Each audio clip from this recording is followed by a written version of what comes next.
We need the water companies of England to be nationalised. I stress I'm talking about England because Scotland and Wales have already got nationalised services for water, at least with regard to private consumers, households that is. England has not. Almost uniquely in the world, not quite uniquely, but almost uniquely, we supply water through private companies, and we know that isn't working. We don't get the clean water that we want all the time, and we definitely do get polluted rivers and polluted beaches. We are being sold short on the most essential commodity, apart from air and food, that we require to literally live. We are putting the safety of the entire country in the hands of private companies who quite clearly aren't capable of considering anything but the well-being of their directors and the companies that own them. That is ridiculous. So what do we need? Well, these are natural monopolies. And a natural monopoly is a service where we have no choice about who supplies us. And we don't. If you live in the Thames Water area, you have to buy your water from Thames Water.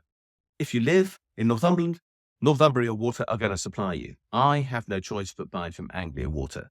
You couldn't have clearer indication that there is a monopoly in operation. And monopolies, even regulated monopolies like these ones are, literally can impose price on us. We can see that because Thames Water is actually asking to increase the price that it charges to its consumers by 45% per annum. A totally impossible poll tax that it will be imposing upon the residents of the Thames Valley and the wider area around it if it gets its way.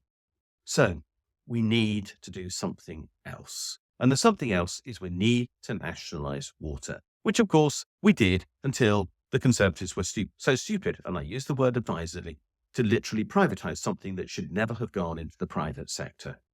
Will it cost anything? No.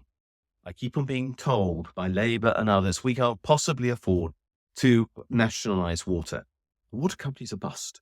Let's be blunt about it. They simply cannot pay their ways. So the value of shares in these companies is completely zero. That's particularly true if we take into consideration the investment that they've got to make to meet their environmental requirements and to meet their net zero obligations laid down in law, which have got to be achieved by 2050, and which at present they have no way of raising the capital to deliver. As for the loans, some of those loans will have to be paid. There's no doubt about that, but they will take what's called a haircut. What does that mean? It means that part of the value of the money that was lent to the company is written off, and only the remainder is then subject to repayment. But let's be clear, the repayment will not be of the loans that were originally made to the companies. Those loans will be replaced by government bonds, and government bonds are always rolled over. In other words, there's never a repayment required. They just last in perpetuity. So all we'll be paying is a small percentage interest rate for a long time on the debts that these companies pay. It's not enough to worry about. But what we will then have is the platform to deliver the investment to ensure that we have safe water supply, safe rivers, safe beaches, a tourist industry that can supply nature that is not being polluted by our own excrement. Let's be blunt about that. And we will have the foundations for the future of our country, which without clean water literally cannot exist, as our healthcare will fail.